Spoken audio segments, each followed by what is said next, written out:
કઈ ભરોસો જેને, ત્રિકમજી તારશી તેને.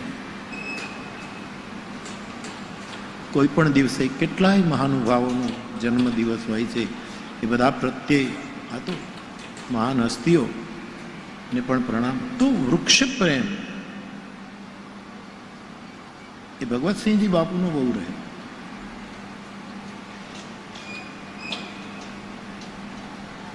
આપણા દેશની વસ્તી 140 કરોડ લગભગ છે અંદાજે. એ તો દિને દિને નવમ છે,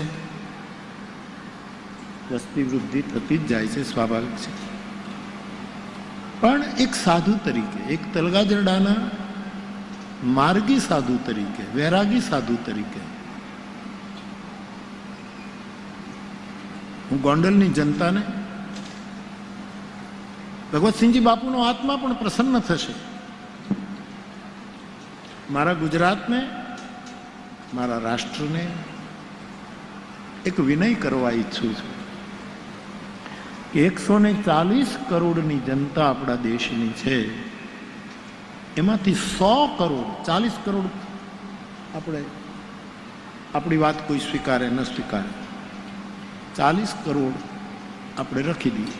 100 કરોડ મારા દેશવાસીઓ એક એક ઝાડ રૂપે, એક એક વૃક્ષ રૂપે, તો બુદ્ધ જયંતીને આપણે બરાબર ઉજવી કહેવાશે અને ભગવતસિંહજી બાપુને આપણે બરાબર અંજલિ આપી કહેવાશે. 100 કરોડ વૃક્ષારોપણ થાય દેશમાં. આ માટે ઘણી સંસ્થાઓ કામ કરી રહી છે.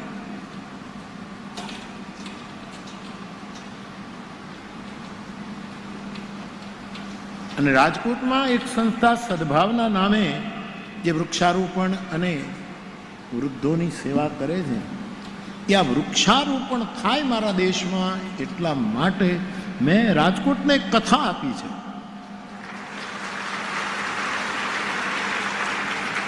હવે જ્યારે આપું ત્યારે ગોંડલ ને રાજકોટ દૂર નથી, તમે બધા કથામાં આવજો રાજકોટ.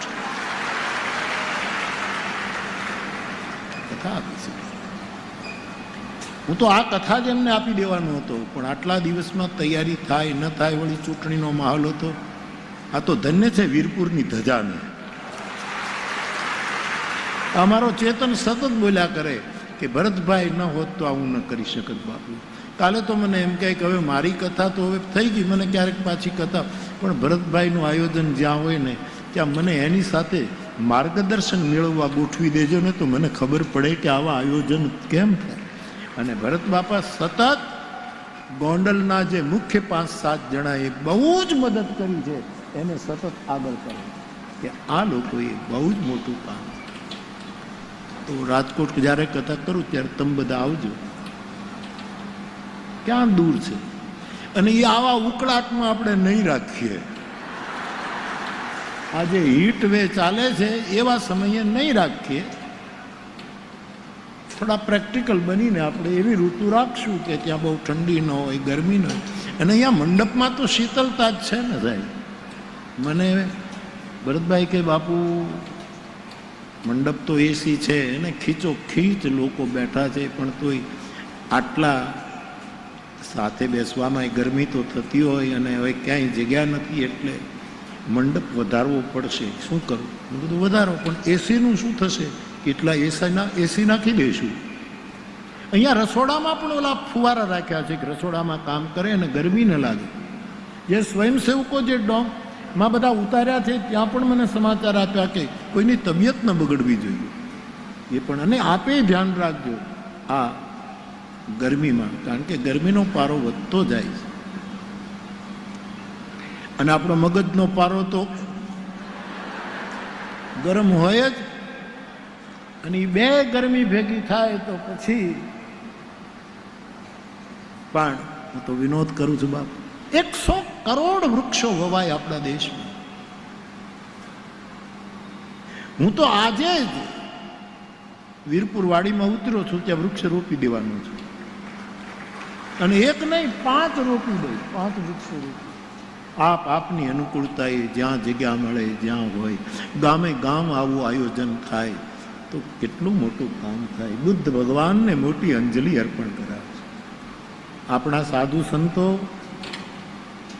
સંસાર છોડીને ગયા એટલે સંસારની સંસ્કૃતિ છોડીને, સંસ્કૃતિ છોડવાની વાત નથી, પણ સંસ્કૃતિ એટલે મહાત્માઓ જે વૈરાગી ત્યાગીઓ હોય, કો વિધિ કો નિષેધ. સંસ્કૃતિ એટલે સંસારના સંસ્કારો, સારું નરસું, એ બધું જ વિચારવાનો વિવેક, એ બધું છોડીને પ્રકૃતિને શરણે ગયા. સંસ્કૃતિને એક બાજુ મૂકી અને બુદ્ધાદિ મહાપુરુષો પ્રકૃતિને શરણે ગયા. અને એ પ્રકૃતિને શરણે ગયા પછી સીધા પરમેશ્વરને શરણે ગયા. આત્મબોધ, બુદ્ધત્વ.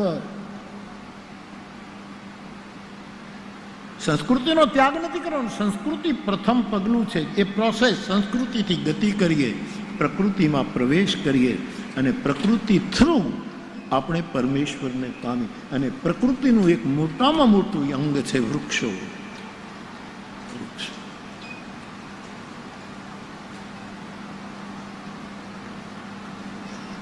આવું થાય તો કરજો.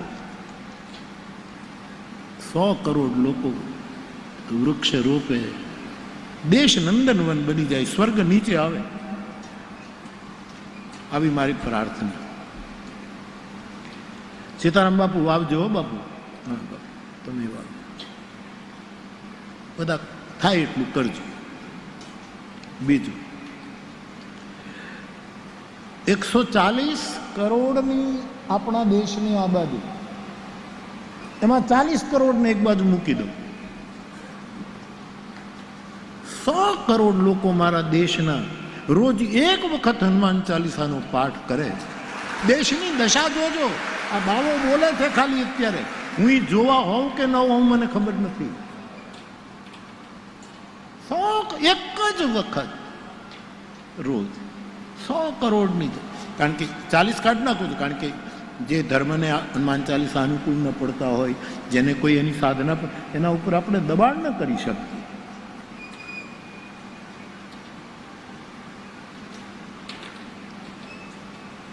કેટલું મોટું કામ થાય. અને હનુમાન ચાલીસા સાંપ્રદાયિક નથી. હનુમાનજી પવન પુત્ર છે. પવનને કોઈ ધર્મ હોય કા હિન્દુઓનો પવન ને આ ફલાણાનો પવન, પવન વગર તો જીવી જ નથી શકાતું. એટલે મારા હનુમાન વગર જીવી શકે. એટલે 100 કરોડ લોકો જો રોજ એક વખત, 3 વખત કરે તો તોડી નાખે જાય. 11 વખત કરે તો ભૂકા બોલાવી દે. ભૂકા બોલાવી દે એટલે નાશ ન કરે. આપણે આમ આમ સહન ન કરી શકીએ એટલો આનંદ થઈ જાય છે.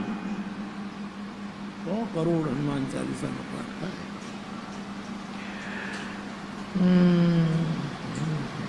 ક્યારે જવું તું ને ક્યાં જઈ ચડ્યા, અમે ભવના મુસાફર ભૂલા રે પડ્યા. 40 કરોડ એક બાજુ મૂકી દો. 100 કરોડ, કારણ કે શતકોટી રામાયણ, 100 કરોડનો આંકડો આપણે છે. રામાયણમાં 100નો આંકડો બહુ છે. શતજોજન વિસ્તાર, શતજોજન સમુદ્ર. શંકરના નામનો 100 વખત જાપ કરો. જ્યાં જુઓ ત્યાં શત શત શત શત શત. શતનો આંકડો માણસને બહુ જ અનુકૂળ કર્યો. 100 કરોડ મારા ભાઈ બહેનો. 40 એક બાજુ રાખીએ, આપણા જ છે બધા, પરંતુ કોઈને અનુકૂળ પડે ન પડે, કોઈના ઉપર દબાણ ન કરે. 100 કરોડ ભાઈ બહેન સત્ય અને શાશ્વત સનાતન ધર્મ માટે સંકલ્પ કરે, એવી મારી પ્રાર્થના. સત્ય, શાશ્વત અને વૈદિક સનાતન જે ધર્મ છે, એણે અમારું રક્ષણ કર્યું છે. અમે એનો આશ્રય કરીશું. 100 કરોડ ભાઈ બહેનો આવું તો દેશમાં કેટલું મોટું કામ થાય. આ તો ભગવતસિંહજી બાપા યાદ આવ્યા. રાજ પરિવારે વ્યાસપીઠને નમન કર્યા અને વળી બુદ્ધ પૂર્ણિમા છે એટલા માટે આપણે વૃક્ષો વાવીએ, આપણે હનુમાન ચાલીસાનો પાઠ કરીએ અને આપણે શાશ્વત અને સનાતન ધર્મ છે, જેને આકાશ નાનું લાગે છે. વાલ્મીકી રામાયણમાં વર્ણન છે સાહેબ કે શૂર્પણખા જબ દંડિત થઈ અને રાવણને જ્યારે સમાચાર આપવા માટે ગઈ કે ખરદૂષણ ને રામે પગપાળા એકલા માણસે 14,000 ને હણી ખતમ કર્યા છે, નિર્વાણ આપ્યું. વાલ્મીકીની શૂર્પણખા. ત્યારે એને રાવણ કેવો જોયો.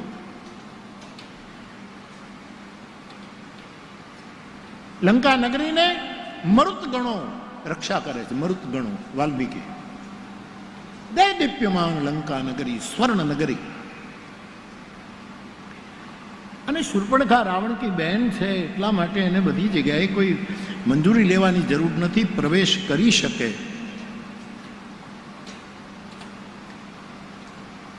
આપણે ત્યાં સાધુ, બ્રાહ્મણ અને બેન દીકરી એને પ્રતિબંધ નહોતો, એ જઈ શકે.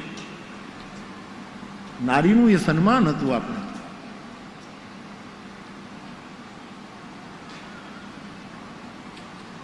હનુમાનજી સાધુ પુરુષ છે એટલે લંકાના એક એક મહેલમાં એ ગયા છે, એને અધિકાર છે. વિભીષણના ઘરે ગયા ત્યારે બ્રાહ્મણ બનીને ગયા એટલે સાધુ બ્રાહ્મણને અધિકાર છે પ્રવેશ કરવા. શૂર્પણખા રાવણની બહેન છે, માતૃ શરીર છે, એટલે વાલ્મીકીની દૃષ્ટિએ એ રાવણના ભવનમાં જાય છે તો રાવણ ત્યાં કેવો દેખાણ.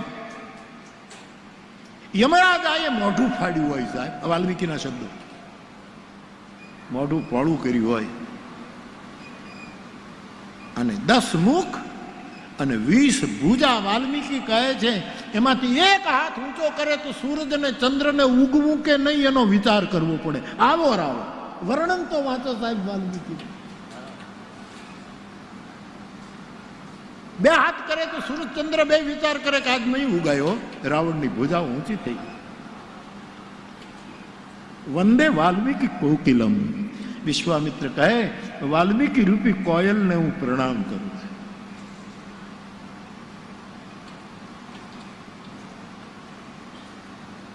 શૂર્પણખાએ જોયું છે રાવણની છાતીમાં ઇન્દ્રના વજ્રના ઘાવના નિશાન દેખાય છે. ઇન્દ્રની વજ્ર, દેવતાઓના હથિયારોના નિશાનો દેખાય છે. ઇન્દ્રનો હાથી ઐરાવત એ રાવણની સામે દોડે છે અને રાવણની છાતીમાં પોતાના દંતુશળ ભરાવે છે.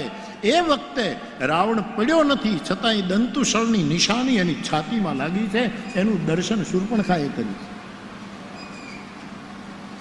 ઘણી વખત નાક કાન ન હોય ને એ લોકો દર્શન તો પરફેક્ટ કરતા હોય છે, ભલે નાક કાન નથી સાહેબ, પણ દર્શન આંખો બરાબર મને લાગી. એ શૂર્પણખાની આંખોને નમન કરવાનું મન થાય છે. આવો રાવણ છે.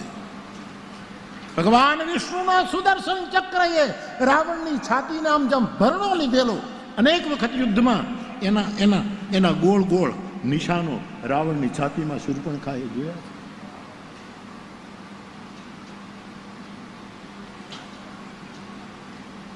રાવણ ઉભો થાય તો પવન થંભી જાય, વાયુ ન હાલી શકે. એ પછી રાવણ એમ કહે કે પછી વાયુ આગળ વધે. કેવું વર્ણન છે. અમે કાલે બેઠા બેઠા બુદ્ધ પૂર્ણિમા વિશે રાજેશભાઈ કેટલા નાના ટુકડા ટુકડા ટુકડા બુદ્ધનું દર્શન કરાવતા હતા. શબ્દનો મહિમા, શબ્દનો મહિમા.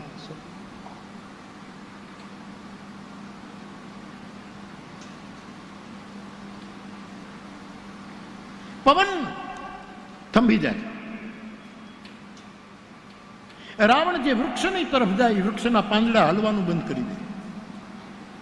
દેવ, દનુજ, ગંધર્વ, કિન્નર, પશુ, પક્ષી, જલચર, થલચર, નભચર જે બધા મૃત્યુથી બીવે છે. વાલ્મીકી કહે એ મૃત્યુ રાવણ પાસે થરથર કાંપે છે. મૃત્યુ ત્યાં થરથર કાંપે છે. અક્ષોભ્ય, વાલ્મીકીજીનો શબ્દ છે. અક્ષોભ્ય સાગર, અક્ષોભ્ય. એ રાવણને જોઈને ક્ષુભિત થઈ જાય કે મારે તરંગાયિત રહેવું કે ન રહેવું, રહેવું કે ન રહેવું, આ લહેરોને મારે આમ કરી નાખવી કે ઉછળવું કે ન. આ બધા વાલ્મીકીના શબ્દો. શ્લોક જે છે એ બધા તમે પાઠ કરી લેજો.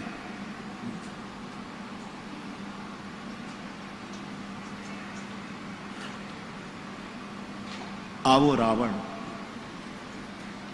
વાલ્મીકીએ બતાવ્યો છે. એ રાવણ એને મારવા માટે પણ આ બધી શક્તિ, સામર્થ્ય દમનીય નીકળી, દહનીય નીકળી. એણે બધાને હળગાવ્યા, બધાનું દમન કર્યું. એટલે આટલી મોટી શક્તિને પરાસ્ત કરવા માટે કોઈ પરમ શક્તિની જરૂર હતી. એટલા માટે મારો રામ અવતર્યો અને રામની કથાઓ લખાણી. અને એમાંની એક કથા તમારો મોરારી બાપુ ગોંડલમાં ગાઈ રહ્યો છે. આ કથા કારણ કે વાલ્મીકીજી સ્પષ્ટ કરે છે. વાલ્મીકીનો માલ્યવંત રાવણને કહે છે કે તમે રાજા છો, હું કંઈ નથી, પણ આપણે સંબંધી છીએ, થોડુંક તો મારું માન કે રામ વિષ્ણુનો અવતાર છે, સામાન્ય નથી. યદ્યપિ વાલ્મીકીજી પોતે રામને બ્રહ્મ કહેવા તૈયાર નથી, એ એક આદર્શ માનવ તરીકે, પણ રામાયણના ઘણા પાત્રોએ રાવણને, રામજીને પરમદેવ તરીકે સ્થાપિત. માલ્યવંત કહે, મંદોદરી રાવણને કહે છે કે રામમ ભજ ભરતારમ, હે ભરતારમ, હે રામ ભજો, રામ ભજો. સુલક્ષણી નારી ઘરમાં હોય ને તો રાવણ જેવા પતિને હરિભક્તો કરી દે સાહેબ. રામ ભજો, રામ ભજો, રામ ભજલે રામ, ભજલે રામ. એ મંદોદરીનો મંત્ર તો જે અમારો છે. સવારમાં તાંબડી લઈને અમે ઘરે ઘરે જઈએ, ભજલે રામ, ભજલે રામ. કેટલું વર્ણન તમારી પાસે, આમાં તો ઘણું છૂટી જાય. એટલું જેટલી હરવાણી આવે હું તમને કહું છું. મારે બને તો નક્કી નહીં, હું બોલી ગયો અહીંયા કે હવે વાલ્મીકી આશ્રમમાં કથા કરવા જવાનું છે 1 તારીખથી. તો હું વાલ્મીકીનો સંદર્ભ, અહીંયા તો માનસ રામ કથા, પણ ત્યાં હું માનસ રામાયણ કરીશ. રામાયણ એટલે વાલ્મીકી રામાયણ, એના સંદર્ભો મારું પાકું થાય એટલા માટે. અને એક વસ્તુ બાબા સંતો મારા પૂજનીયો, રામાયણ જેટલું સાધુએ સાચવ્યું છે ને એટલું કોઈ નથી. સાધુનો મોટો ઉપકાર છે, સાધુએ રામાયણ સાચવ્યું છે. મૂળદાસ બાપુ આપણા સૌરાષ્ટ્રમાં રામાયણનું કેન્દ્ર હતું સુરત દેવળ. પેલું ઉપવાસની યાત્રા પૂરી થઈ ગઈ લોકોભાઈ, સુરત દેવળ ક્ષત્રિય સમાજની જે યાત્રા જોવાનો નીકળે છે, ઉપવાસ કરીને 3 દિવસના ઉપવાસ, આખી સુંદર પરંપરાને સાચવી છે. મને બહુ ગમે, મેં જ્યારે સાંભળ્યું ત્યારે. સુરત દેવળ મારી રામકથાનું કેન્દ્ર.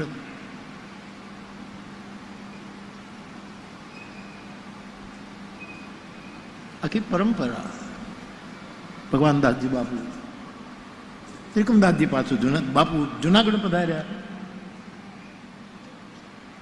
એક મોટું વૃક્ષ હોય એની ઘણી શાખા હોય, એમ લોહલંગરી બાપુની પણ કેટલી શાખાઓ છે. હું ફરી 3જી વખત વિનંતી કરું, કોઈ કારણસર તમને આમંત્રણ પહોંચ્યું હોય, ન પહોંચ્યું હોય, ટપાલ કે વોટ્સએપ થયો હોય, ફોન બોન થયા હોય, ન થયા હોય, તો તમારો બાળક તરીકે આ મોરારી બાપુ તમને પ્રાર્થના કરે, હજી 2 દિવસ છે, આ બધી શાખાઓ અહીંયા આવે, મારે તમને પગે લાગવું છે. ગલતાય ફોન કરો બાપુ, ગલતા દાદીને ફોન કરો કે બાપા તમે આવો, મૂળ પુરુષ છો, પધારો. આવશે. કાલે અમારે અમુક સંતો તો મારી પાસે સાંજે મળવા આવ્યો, બાપુ અમે નહોતા આવતા પણ તમે હાકલ કરી છે ને તમે આવી ગયા છો. હું સાધુનું બાળક છું, આટલું તો મારું રાખે ને, આટલું તો મારું રાખે. આવો બાપ, સંગચ્છત્વમ. નાના મોટા કારણો હોય, સંસ્થા બાંધીએ એટલે નાના મોટા કારણો હોય. એ બધાને નહીં ભૂતકાળમાં જવાનું, આમ કરશું તો ભવિષ્યમાં શું થશે એમાં નહીં જવાનું. પછી ગોંડલમાં આવી કથા થાય કે ન થાય કોને ખબર. માટે અવસર માણી લો. કોઈના આમંત્રણ હોય કે નહીં, મોરારી બાપુનું આમંત્રણ છે, ભાઈ આવો.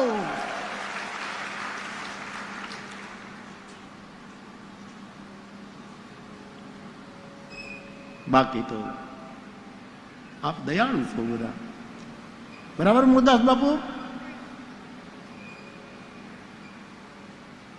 બાપુની લીટી ગાઈ મૂળદાસ બાપુ. કાલે એને સરસ કહેતા હતા કે મેં જાજબ ખંખેરી અને મારા ગુરુરામને બેસાડવા માટે જાજલ ખંખેરી અને આમ પરખી પાથરી, કે એમાં ક્યાંય રજોગુણ ન રહો. સાધુનું આસન રજોગુણી ન હોય. જાટકી એટલે રજ કાઢી એટલે રજોગુણ કાઢી નાખવાનું.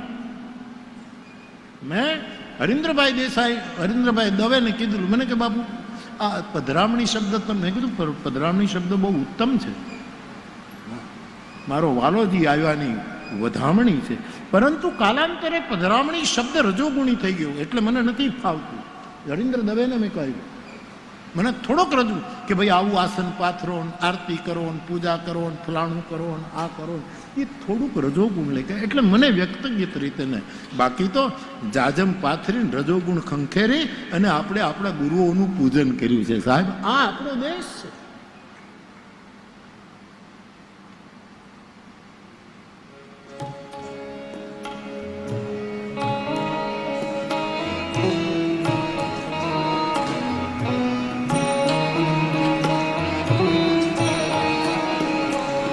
મુરદાસ બાપુ અમને લખીને આપજો ને, અમારા છોકરાઓને આપજો ને, ક્યારેક અમે ગાશું. એમને હંગરી રાખશો તો પડ્યું રહેશે બાપુ. હું તો આનંદ કરું. મને એક જ લીટી આવે છે, સીતારામના પ્યારા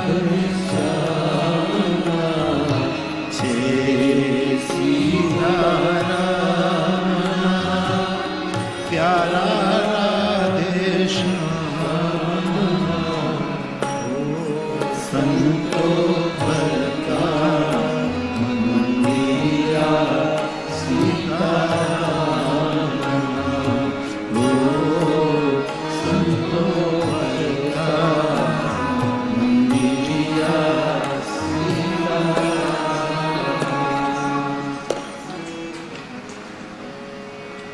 ગોંડલમાં પાછી કોઈ પણ કથા થાય આના કરતા હવાઈ થાય એવું હું ઈચ્છું, પણ અત્યારે જે થઈ ગયું એવું તો કદાચ ન પણ થાય. એટલા માટે અવસરમાં આપણે બધા મોતી પરોવી લઈએ.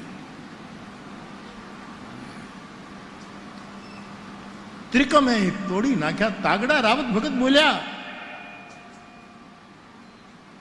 વૃંદાવનમાં ગોપીજનો કહે છે કે કૃષ્ણએ આવી અને અમને એક ધાગામાં બધાને પરોવ્યા હતા, પણ ખબર નહીં 11 વર્ષ પછી એ ત્રિકમે તાગડા તોડી નાખ્યા અને અમે બધા વૃંદાવનમાં વેરાઈ ગયા. એ કામ આવું જ કંઈક આપણા સમાજમાં પણ થાય છે. બધા વેરાઈ જાય, બધા વેરાય.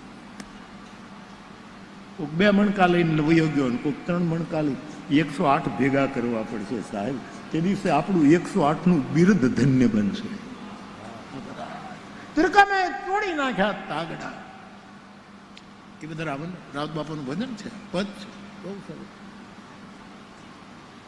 એક જ ત્રાગામાં પરોવ્યા ગાયો, ગોપાળ, આ બધાને એક જ પરોવ્યા, એવું એમનું એક પદ છે. આપણે એક થઈ ગઈ. આ રાષ્ટ્રને સાધુની એકતાની બહુ જરૂર છે, બહુ જ જરૂર છે. અને સમાજ જો મને તમને સાધુ કહેતો હોય તો આપણે અવસર ચૂકવો ન જોઈએ. જે હરિ આપણા માટે અવતાર લેતો હોય, પરિત્રાણાય સાધુના, ત્યારે સનાતન ધર્મને ચૂકતો આ સમાજ એનું પરિત્રાણ કરવાની આપણી ફરજ છે. સાહેબ, આપણે ઉભા રહેવું પડે. આ 3 વસ્તુ આજે આપણે બુદ્ધ પૂર્ણિમાએ થાય તો કરીએ. 1000 વૃક્ષ રોપીએ, પાછું એને પાણી પાવાનું હોય, વાડ કરવાની, બધું પાછું કરવાનું. 100 કરોડ લોકો હનુમાન ચાલીસાનો પાઠ એક જ વખત ડેઈલી કરે. જ્યારે કરવું હોય ત્યારે ડ્રાઈવ કરતા કરે, હળો હાંકતો કરે, પાણી ભરતા બેન કરે, પોતા કરતા પતિ કરે. જે રીતે અનુકૂળ પડે એ રીતે. શિક્ષક બાળકોને સમયસરનું નિયમપૂર્વકનું હોમવર્ક આપીને છોકરાઓને કંઈક તમે આટલું લખી નાખો, ત્યારે શિક્ષક બેઠો હનુમાન ચાલીસાનો એક પાઠ કરી લે. તલાટી કમ મંત્રી હનુમાન ચાલીસાનો પાઠ કરે, બીજું કાંઈ કરવા કરતા હનુમાન ચાલીસાનો પાઠ કરી નાખે. દેશના નેતાઓ, દેશના વડીલો, આપણા અગ્રણીઓ, આપણા આદરણીય મહાનુભાવો, સર્વ ક્ષેત્રના લોકો અને સત્ય અને શાશ્વત વૈદિક અને સનાતન ધર્મ એને હાનિ પહોંચે ત્યારે અમે ઊભા રહીશું એવો 100 કરોડ લોકો સંકલ્પ કરે. લોહલંગરી બાપાના આશીર્વાદ વધારે મળશે અને વૃક્ષો રૂપ તો ભગવતસિંહજી બાપાનો આત્મા બહુ રાજી છે. આવું કંઈક કરીએ. તો હું તમને વિનય કરું છું. આપણે તો શું છે કે સાહેબ ગાજરની પીપુડી વાગે ત્યાં સુધી વગાડવાની, ન વાગે તો થોડું આવતું જાતું મીઠું નાખીને ખાઈ જવાની. આપણે તો આમ મનોરથ છે, બાકી કોઈ કરે ન કરે. આપે તો આવો સમર્થ રાવણ, જેને મારવા માટે પરમ તત્વ સિવાય કોઈનું અવતરણ પરિપૂર્ણ થાય એમ નહોતું, ત્યારે ભગવાન રામ આવ્યા. ત્યારે તમે દેવતાઓએ સ્તુતિ કરી, એના શબ્દો જ એક એક શબ્દ લો, શબ્દ બ્રહ્મ લો. મેં બહુ સમજીને કહ્યું છે કે મારું રામચરિત માનસ એ ત્રિભુવનીય શબ્દકોશ છે.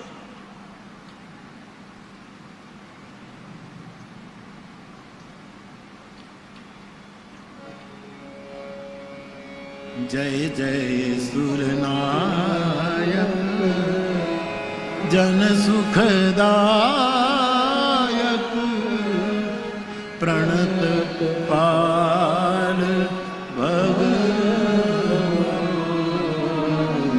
ગામડે ગામડે રામ મંદિર છે, કૃષ્ણ મંદિર છે, શિવ મંદિર, મા દુર્ગાના મંદિર છે, ગણેશના મંદિર, આપણા જે પંચદેવો છે એના મંદિરો છે. પણ કાલાંતરે જીર્ણ થઈ ગયા હોય તો દરેક ગામડાઓની ફરજ છે કે પોતાના ગામનું રામ મંદિર, કૃષ્ણ મંદિર, શિવ મંદિર નવું બનાવો.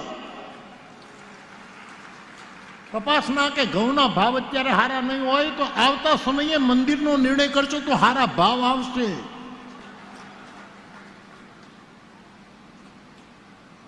આ થવું જોઈએ. આ સનાતન ધર્મની, આપણા આશ્રમો ગાયોની સેવા કરતા હોય, રોટલો આપતા હોય, બીમારોની સેવા, બધા જ સાધુ સંતો બેઠા બેઠા કંઈક ને કંઈક એના એવી પરોપકારી સંસ્થાઓની પાસે જઈને એને માંગવું ન પડે એવી રીતે એની સેવા કરતા થજો. આ બધી બહુ જરૂર છે. મને ઘણા ચિઠ્ઠીઓ લખે છે કે બાપુ આપે ખાલી કીધું આ હેત માટે, જેને હેતુ નથી આ કથાનું કોઈ, પણ લોલંગરી બાપાના સ્થાનમાં નક્ષત્ર ચાલે છે એના પહેલા માટે હેત વરસાવવું. મને ઘણા પૂછે છે કે બાપુ અમે હેત વરસાવીએ. વરસાવી જ નાખો, હવે 3 દિવસ બાકી છે, વરસાવ.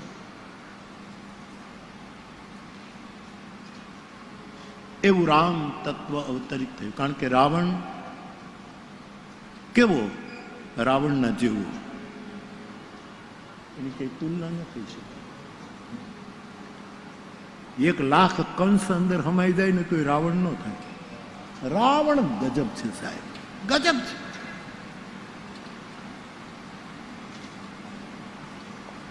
એ અનિષ્ટને વિશ્વ કલ્યાણ માટે નષ્ટ કરવા માટે એ માણસ વેદનો વિદ્વાન હતો, વેદની વાતો કરતો હતો. ઘણા લોકો વેદનો આશ્રય કરે છે પણ વેદ વિરુદ્ધ વર્તન કરે છે. રાવણનું વર્તન વેદ વિરુદ્ધ હતું. ત્યારે સનાતન ધર્મને બહુ જરૂર પડે.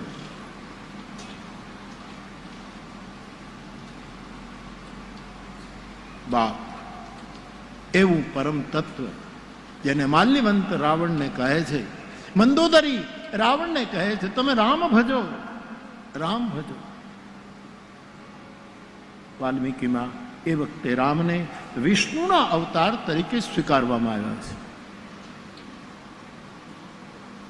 એમ કહેવામાં આવ્યું વાલ્મીકી, રામ તમારી સામે આવે તો સમજો ઇન્દ્ર આવ્યો છે, રામ તમારી સામે આવે તો સમજો રુદ્ર આવ્યો છે, રામ તમારી સામે આવે તો સમજો તમામ દેવતાઓ આવ્યા છે. રામમાં બધા દેવતાઓનો નિવાસ છે, જગ નિવાસ તુલસીનો શબ્દ. આખું બ્રહ્માંડ એમાં સમાહિત છે. એવી રામકથા ગોંડલમાં મંડાણી છે. ત્યારે 100 કરોડ જાડ રૂપિયે 100 કરોડ હનુમાન ચાલીસાના પાઠ કરીએ અને આવું કંઈક કરીએ. તમે કહેશો ક્યાં ઝાડવા આવવા, કોઈના માથા ઉપર નહીં.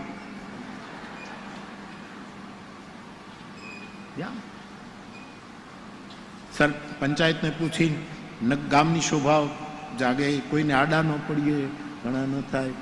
ઘણા લોકો તો એટલે જ ઝાડ નથી વાવતા, પછી ત્યાં ગાયું ને ભેંસો આવીને બેસે એટલે એટલે પણ ગાયું ને ભેંસો બેસે તો તે વાયુ છે તો બેસે. ઘણા આની બીકે તે નથી વાવતા. આવું કંઈક કરીએ, ગોંડલની કથામાંથી કંઈક પરિણામ લાવીએ.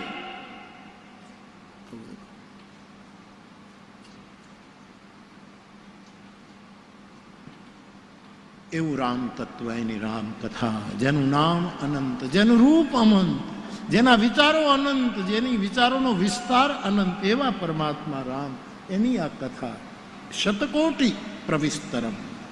શતકોટી